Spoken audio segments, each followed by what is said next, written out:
சின்ன சேனலுக்கு எதா இருந்தாலும் அது கொஞ்சம் ஆதரவு கொடுங்க. உங்க பொண்ணான கையை கொண்டு அந்த பெல்லில் தட்டிடுங்க. அவங்களுக்கு சப்ஸ்கிரைபர் 5-10 ஏறுனா அவங்க மனசு சந்தோஷப்படும். அவங்க வீடியோவும் பாருங்க. தாய்மொழி தினத்தில் முன்னிட்டு இந்த கருத்தரங்கத்தின் நிறைவுரையாக புரட்சிகர இளைஞர் முன்னணி சேர்ந்த தோழர் குமாரன் உலக தாய்மொழி நாடுகளுக்கு செங்கடல் மன்றமும் தமிழோடு செல்வி இயக்கம் நிறைவேற்றக்கூடிய இந்த கருத்தரங்கத்திற்கு தலைமை பேசி உள்ளிட்ட தோழர்கள் எனக்கு முன்னால் விளையாட்டு சென்ற தோழர்களுக்கும் வணக்கத்தை சொல்லி நிறைவுரையாளர்களுக்கு கூட்டம் நிறைவடைய வேண்டிய இடத்துல வந்து நம்ம ஒரு சிறு கூட்டம் அமைந்திருக்கிறோம். அதாவது தாய்மொழி நாள் என்று வரும்பொழுது அதனுடைய வெறும் மொழி குறித்த ஒரு கூலியை மட்டும் நாம் கணக்கெடுத்துக் கொண்டாமல் அந்த மொழி பேசக்கூடிய மக்களுடைய நல்வாழ்வு, அரசியல், பொருளாதாரம் ஆகியவற்றை உள்ளடக்கிய ஒரு நாளாகத்தான் இதை நாம் முன்னெடுக்க வேண்டும். அந்த பொருளிலே தான் இந்த கூட்டத்தை கல்லூரி கல்வி ஏற்பாடு செய்யப்பட்டது. இன்றைக்கு அதாவது இந்த உலக தாய்மொழி நாள் என்பது நமக்கு மட்டுமல்ல, உலகெங்கிலும் ஒரு குறிப்பிட்ட மொழியை பேசி வாழக்கூடிய தேசியர்களுக்கு பொதுவான ஒரு நாள். அந்த அடிப்படையிலே தமிழ் பேசக்கூடிய தமிழ் தேசிய இனத்திற்கும் அது ஒரு பொது நாள். இன்றைக்கு நாம் இந்த நாளை நினைவு கூறுவது வழியாக இன்றைக்கு இந்த இனம், இந்த மொழி பேசக்கூடிய மக்கள் அல்லது இதே போல உலகம் முழுக்க மொழி பேசக்கூடிய மக்கள் எதிர்கொண்டிருக்கக்கூடிய சிக்கல்களை பேசுவதற்கான ஒரு சரியான முறையாக இருக்கும் என்று நான் கருதுகிறேன். இன்றைக்கு இன்னொரு சிறப்பு இந்த நாளுக்கு இன்றைக்கு நாம் நடந்திருக்கிறேன். தமிழ்நாடு அரசு அமைத்த ஒன்றிய மாநில உறவுகள் குறித்த ஆராய்வதற்காக அமைக்கப்பட்ட குழு வந்து இன்றைக்கு தனது முதல் கட்ட அறிக்கையை வந்து தமிழ்நாடு அரசிடம் ஒப்படைத்திருக்கிறார்கள். இது ஒரு முக்கியமான என்னன்னா ஒரு செயல். அதாவது இந்தியா என்ற அமைப்பு உருவான பிறகு இங்க எப்படி பல மொழி பேசக்கூடிய மக்கள், பல தேசிய இனங்கள் தமிழ்நாட்டு ரீதியாக இருக்கிறார்கள் என்ற கோரிக்கைகள் மொழிமொழி மாநிலத்துக்கான கோரிக்கையாக வெளிவந்தன. ஆனால் அப்படி மொழிமொழி மாநிலங்களாக அமைந்த பின்னும் ஆட்சியில் இருக்கக்கூடிய, அதாவது இந்த இந்தியாவை கட்டமைக்கக்கூடிய அதிகார சக்திகள் தொடர்ந்து தங்கள் கையிலே அதிகாரத்தையும் பெரும்பான்மை மக்களை அதிகாரம் மற்றவர்களாகவும் மாற்றக்கூடிய ஒரு வேலையை கிட்டத்தட்ட இந்திய அரசமைப்பு உருவாகிய காலகட்டத்திலிருந்து தொடர்ந்து செய்து கொண்டே வருகிறார். அவர்கள் வந்து எப்படியாவது அதிகாரங்களை தொடர்ந்து குவித்து ஏனைய மக்களை அதிகாரமற்றவர்களாக மாற்றக்கூடிய ஒரு வேலையை செய்கிறார். இன்றைக்கு ஆட்சியில் இருக்கக்கூடிய மோடி அரசு அவருடைய உச்சகட்டம் என்று சொல்லலாம். ஏன்னா இந்த அரசுக்கு இயல்பாகவே ஜனநாயகம் என்ற பேச்சு உச்சரித்து சொல்லே அதுக்கு ஆகாது. அது அடிப்படையிலே ஒரு பாசிச கொள்கை கொள்கையை ஒரு கொள்கையாக, ஒரு கோட்பாடாக ஏற்றுக்கொண்ட ஒரு அமைப்பு. அந்த பாசிச கொள்கையை எவ்வாறு நடைமுறைப்படுத்த வேண்டும் என்று இன்றைக்கு ஆட்சியில் இருக்கக்கூடிய மோடி அரசு நினைக்கிறது என்றால், அது வந்து அதிகாரங்களை வெகுவாக குவித்துக் கொண்ட ஒரு அரசா. ஏன்னா எல்லா பாசிச அரசுகளும் அதிகாரங்களை ஒரு சிறு கும்பலிடம் குறித்துக் கொள்ளக்கூடிய அரசுகளாகத்தான் வரலாற்றில் இருக்கின்றன. அது மாதிரி இன்னைக்கு என்னன்னா, இந்தியாவுடைய அதிகாரம் வந்து அம்பானி, அதானி, அமித்ஷா, மோடி, அஜித் தோவல் அப்படின்னு ஒரு அதிகார கும்பலிடம் இன்றைக்கு அவர்கள் தான் இன்றைக்கு முடிவெடுக்கக்கூடியவர்களாக, இந்த நாட்டை வழிநடத்தக்கூடியவர்களாக, அவருடைய விருப்புக்கு இந்த நாட்டை செயல்படுத்தக்கூடியவர்களாக மாறியிருக்கிறார்கள். இன்றைக்கு இப்படி அதிகாரங்கள் குறிப்பிடுவதாக மாநிலங்கள் இத்தகைய இடர்களை எதிர்கொண்டிருக்கின்றன அப்படி என்பதை விவரித்துதான் இந்த ஒன்றிய மாநில உறவுகளுக்கு ஆராய்வதற்கான குழுவை ஏற்கனவே ராஜமன்னார் குழு அமைத்துதான். பின்னாடி பல குழுக்கள் அமைக்கப்பட்டிருந்தாலும் ஒரு நெருக்கடியான சூழலை இந்த குழு அமைத்து இந்த குழு தனது அறிக்கையை கொடுத்திருக்கிறது. அது ஒரு 10 பொறுமை கொடுத்திருக்காங்க. அதாவது இன்றைக்கு மாநிலங்கள் எதிர்கொண்டிருக்கக்கூடிய அடிப்படையான சிக்கல் என்னென்ன, குறிப்பாக ஒன்றிய மாநில உறவுகள் எப்படி இருக்கு, அப்புறம் ஆளுநர், தொகுதி வரையறை, மொழி, வரி, சரக்கு சேவை வரி பரிமாணம் என்ன இருக்குது அப்படின்னு ஒரு 10 பொறுமை தேர்தல் அப்படின்னு ஒரு 10 பொறுமை அவர்கள் எடுத்துக்கொண்டு அதில் முதல் கட்டத்தை கொடுத்துருக்குறாங்க. அது மட்டுமல்ல, இன்றைக்கு நான் இப்பதான் அந்த செய்தியை படித்தேன். தமிழ்நாடு அரசுடைய செய்தி ஒலிபரப்புத்துறை ஒரு முதன்மையான ஒரு வேலை செய்திருக்கிறாங்க. என்னன்னா, இதுவரைக்கும் எத்தனையோ அரசுகள் வந்து என்னன்னா அறிக்கை, அந்த குழு ஆய்வு பண்ணி அறிக்கை கொடுப்பாங்க. ஆனால் அது மக்களுக்கே தெரியாது. பல ஆண்டுகளுக்கு பின்னாடி என்ன வரும், எப்பயாவது ஏதாவது ஒரு இணையத்தில் ஏற்றிருப்பாங்க, அப்படித்தான் வெளியே வரும். ஆனால் இந்த முறை என்ன சொல்லியிருக்காங்கன்னா, அரசே இதனுடைய தமிழ் பதிப்பு 2 தமிழ் ஆங்கிலம், ஏன்னா நாம் மட்டும் இல்லை, இந்தியாவில் பல மாநிலங்கள் இருக்கு, மாநில உரிமைக்காக போராடக்கூடிய மாநிலங்கள் இருப்பதால் தமிழ் ஆங்கிலம் என்ற 2 மொழிகளிலேயே இதை வெளியே கொண்டு வந்ததோடு தமிழ் பதிப்பு முற்றிலுமாக இலவசமாக தமிழ்நாடு அரசுடைய இளைஞர கல்வித்தளத்தில் ஏற்றப்படும் அறிவிச்சிருக்காங்க. அது மட்டுமல்ல, இது யார் வேணாலும் என்ன பண்ணிக்கலாம், பதிப்பிச்சுக்கலாம்ன்றதை வெளியிட்டிருக்காங்க. பதிப்பிச்சு மக்கள்கிட்ட கொடுத்துக்கலாம். ஆனால் என்னன்னா, நன்றின்னு மட்டும் போடணும் அப்படின்றத. ஏன்னா இது ஒரு ஜனநாயக நடவடிக்கையாக நான் கருதுகிறேன். ஏன்னா பொதுவாக அரசுகள் பல குழுக்கள் இருப்பாங்க, எத்தனையோ ஆணையங்களுடைய அறிக்கையெல்லாம் என்ன தீர்த்து. ஆனால் ஒரு அரசு, நான் இந்த மக்களுக்காக இதை செய்கிறேன், இன்னென்ன பிரச்சனைகள் இருக்கு, இந்த நாட்டில் மாநிலங்களுக்கு இவ்வளவு இடையூறு இருக்கு, இது மாநிலங்கள்னா அது மாநிலங்கள் தான், அது மக்களுடைய சிக்கல்கள் அப்படின்றப்ப வந்து அதை தீர்ப்பதற்கு என்னென்ன தேவை இருக்குது அப்படின்னு வெகு மக்கள்கிட்ட வந்து ஒப்படைக்கிறது இல்லை.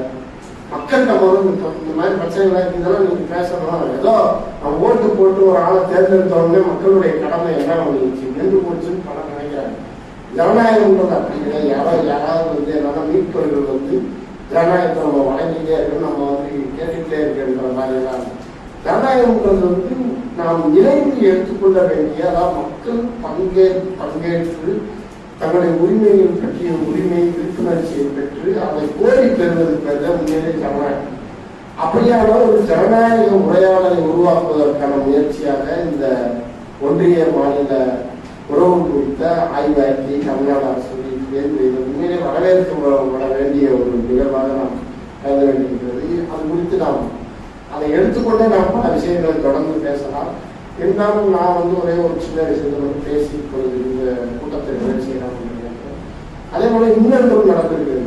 அதாவது என்னன்னா, இன்றைக்கு நாம் ஒரு மாநிலமாக இருக்க வேண்டும் என்றால் எந்த ஒரு அரசும் இயங்கணும்னா அதுக்கு அடிப்படையில என்ன வேண்டும்னா பொருளாதாரம் தான் அடிப்படை. பொருளாதாரம் இல்லைன்னா இன்றைக்கு எந்த மக்களும் இருக்க முடியாது, எந்த அரசாங்கம் இருக்க முடியாது, எதுவும் இருக்க முடியாது.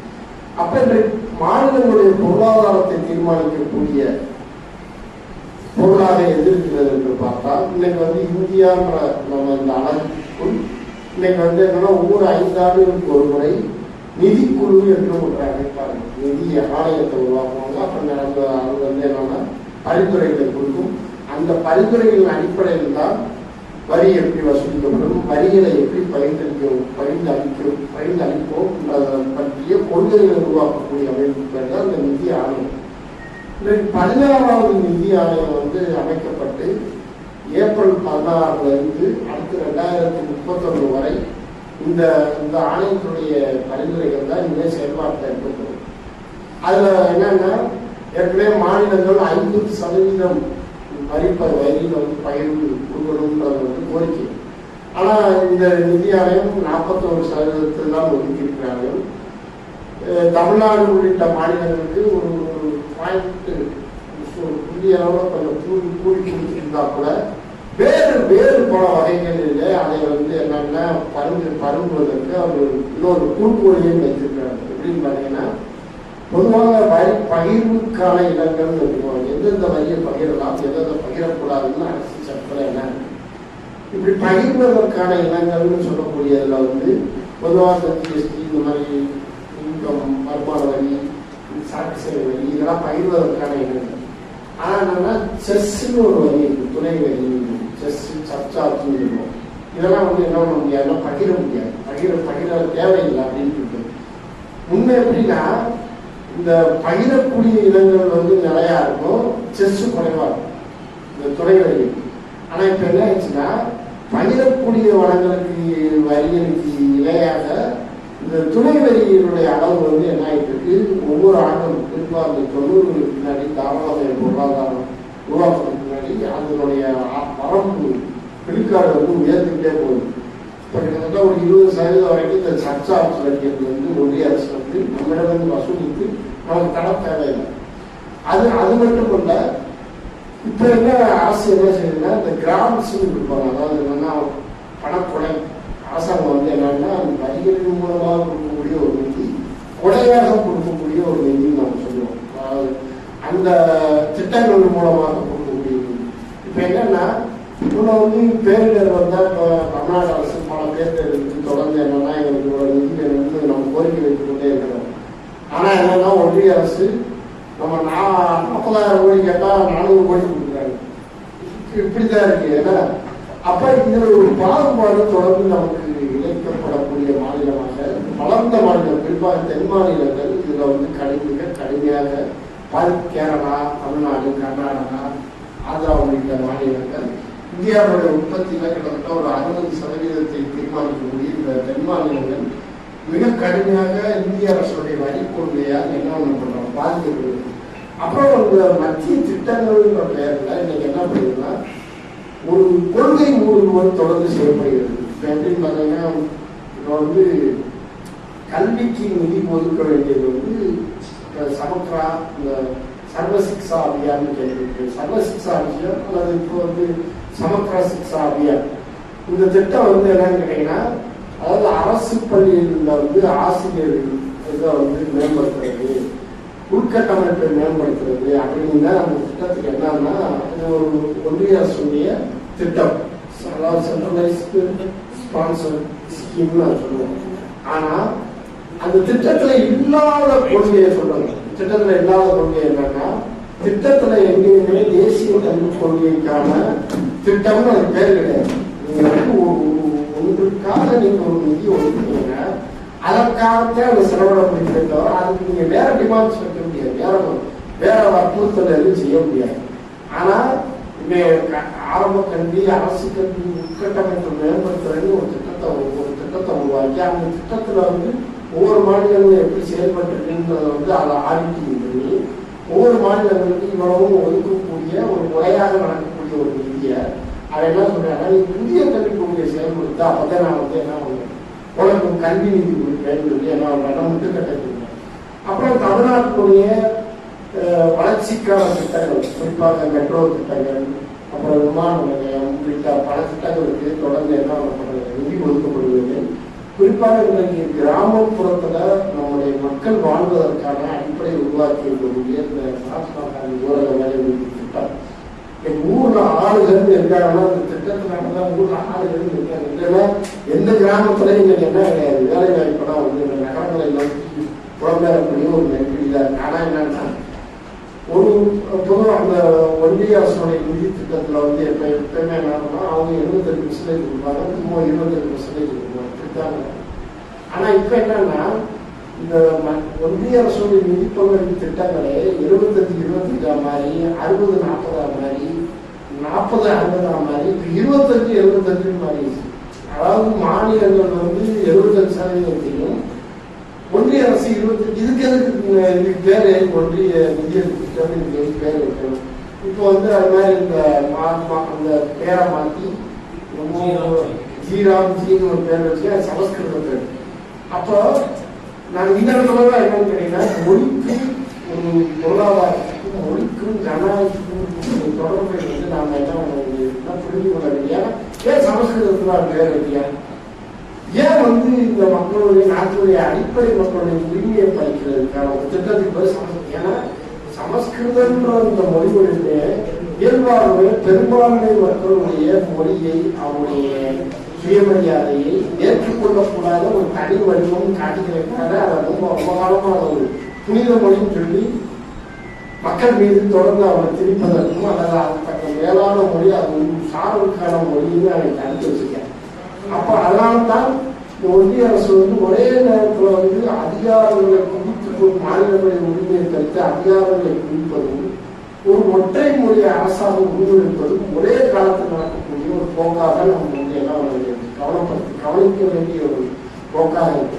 அதனாலதான் இந்தியா ஒரு ஜனநாயகமான ஒரு நாடாக, மக்களுடைய நாடாக, மக்களாட்சி நாடாக உண்மையிலே மாற வேண்டும் என்றால் இங்க இருக்கக்கூடிய மொழிவழி மக்கள் ஜனநாயகப்படுத்தப்பட வேண்டும். ஜனநாயகப்படுத்தப்பட வேண்டும் என்றால் இப்போது இருக்கக்கூடிய இந்த அதிகாரங்கள் பரவலாக்கப்பட வேண்டும். ஒரு அதிகார பரவலும் உரிமை பெற்ற இனங்களாக இங்க இருக்கக்கூடிய மொழிவழி மக்கள் மாற வேண்டும். அப்படின்னா அப்படியான ஒரு போராட்டத்தினூடாக இந்த மொழிவழி உலக தாய்மொழி நாளை நாம் தொடர்ந்து முன்னெடுக்க வேண்டிய தேவை இருக்கிறது. அப்புறம் இன்னொரு தாய்மொழினா பலருக்கு என்ன பிரச்சனை இருக்குன்னா, வீட்டில் பேசுகிற மொழியா இல்லை நம்ம பொதுப்புறத்தில் பேசுகிற மொழியான்னு பிரச்சனை. ஐநா இதை உருவாக்கும் போதே ரொம்ப தெளிவாக சொல்லியிருக்காரு, தேசிய இனத்தினுடைய பொதுமொழிக்கு தான் சொல்லியிருக்காங்க மொழிய. ஒவ்வொருத்தரும் அவர் வீட்டில் பேசுகிற மொழிக்கு தமிழ்நாட்டை பொறுத்தவரை தெலுங்கு பேசக்கூடிய மக்கள் இருக்காங்க, சௌராஷ்டிரா பேசக்கூடிய மக்கள் இருக்காங்க, கன்னடம் பேசக்கூடிய மக்கள் இருக்காங்க. இதெல்லாம் என்ன கிடையாது, இது இந்த தேசியத்துடைய மொழி கிடையாது. அதெல்லாம் அவங்களுடைய வீட்டு மொழி. தமிழ் தான் இந்த தேசியத்துடைய பொதுமொழி. அப்படித்தான் ஏன்னா இந்த பொதுவாக வலதுசாரி தமிழ் தேசிய கூறுவது யார் என்ன ஜாதி, ஒரு ஜாதியை சொல்லி நீ தமிழன் சொல்றேன் அப்படி இந்த மாதிரி எல்லாம் ஆராய்ச்சிகள் இறங்கிட்டு இருக்காங்க. ஆனா யுனெஸ்கோ இதை உருவாக்கக்கூடிய யுனெஸ்கோ ரொம்ப தெளிவாக ஒரு தேசியத்துடைய பொதுமொழி தான். ஒரு தேசியமே பல்வேறு மொழி பேசக்கூடிய மக்கள் வரலாற்று காலத்தில் இணைந்து மோதி உருவாக்கக்கூடிய ஒரு கட்டம் தான் தேசியம். அவங்க தெளிவாக புரிந்து கொண்டதால் அதை அப்படித்தான் வைத்திருக்கிறார்கள்.